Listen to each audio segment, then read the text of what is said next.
হয়, আমাৰ কালি গোসাইগাঁও থানাৰ আণ্ডাৰত যোনটো তুলসীবিল আউটপোষ্ট আছে তাতে এটা ইনফৰমেশ্যন পোৱা গৈছিলে যে দুগৰাকী মাইনৰ ছোৱালী ঘৰৰ পৰা মিচিং আছে।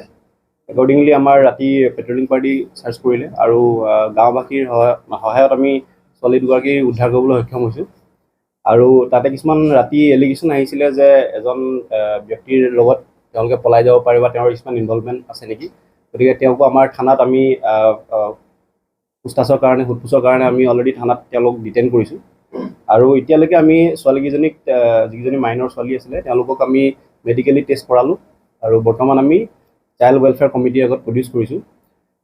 মেডিকেল টেষ্টত এদিনতে ৰিপৰ্ট নিদিয়ে, তেওঁলোকে আমি ডক্টৰৰ লগত কথা পাতিছোঁ। প্ৰিলিমিনাৰী যোনটো আমাক কৈছে ভাৰ্বেলি, তাত আমাৰ কালি কোনো ছেক্সুৱেল এনকাউণ্টাৰ তেওঁলোকে অবজাৰ্ভ কৰা নাই। কিন্তু যিহেতু কিছুমান টেষ্ট বাকী আছে, গতিকে 2 দিনৰ ভিতৰতে আমাক পুৰা প্ৰপাৰ ফাইনেল ৰিপৰ্টটো তেওঁলোকে ছাবমিট কৰিব। আমাৰ আগত যিটো ষ্টেটমেণ্ট দিছে আমাৰ ওমেন অফিচাৰৰ আগত লগতে ডক্টৰৰ আগত, তাত তেওঁলোকে এইটো ষ্টেটমেণ্ট দিছে যে কালি তেওঁলোকে যোনজনৰ এগেইনষ্টে কেছ বা এটা এলিগেশ্যন আহিছে তেওঁৰ লগত কালি কোনো সংস্পৰ্শত অহাই নাই। তেওঁলোক দুগৰাকী তেওঁৰ লগত কেতিয়াও লগ পোৱা নাই কালি। গতিকে যোনটো আমাৰ এটা সংবাদ আহি আছে যে কিছুমান গ্যাং ৰেপ হৈছে বা এনেকুৱা, সেইটো কমপ্লিটলি কালিৰ ঘটনাটো কমপ্লিটলি মিছা।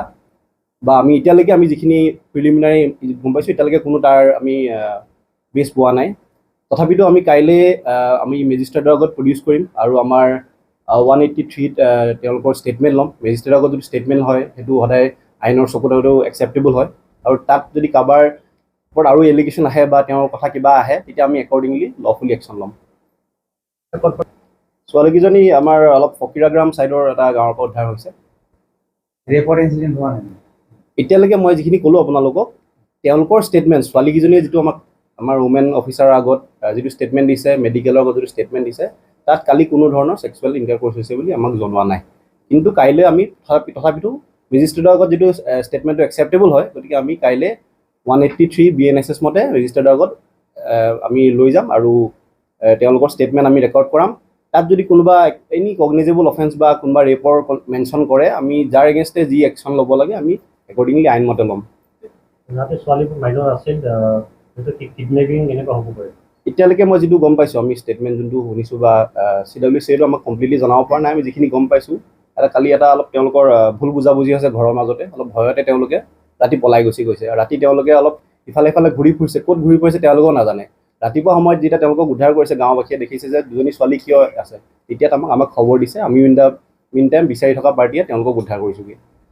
আৰু মই ৰিকুৱেষ্ট কৰিম যে যাতে আমাৰ যোনটো মানে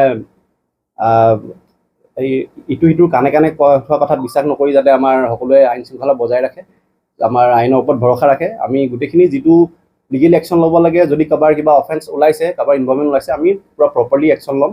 খালি মই যাতে এইটোৱে অনুৰোধ কৰিছোঁ যাতে আপোনালোকে যদি কিবা এটা ইনফৰমেশ্যন ট্ৰেন্সমিট কৰে, গতিকে আমাক কাইণ্ডলি সুধি ল'ব পাৰিব। আমি যিখিনি আমাৰ ৰিলায়েবল, আমাৰ যিখিনি আমি ইনফৰমেশ্যন পাওঁ ইনভেষ্টিগেশ্যন, আপোনালোকক জনাই থাকিম আমি।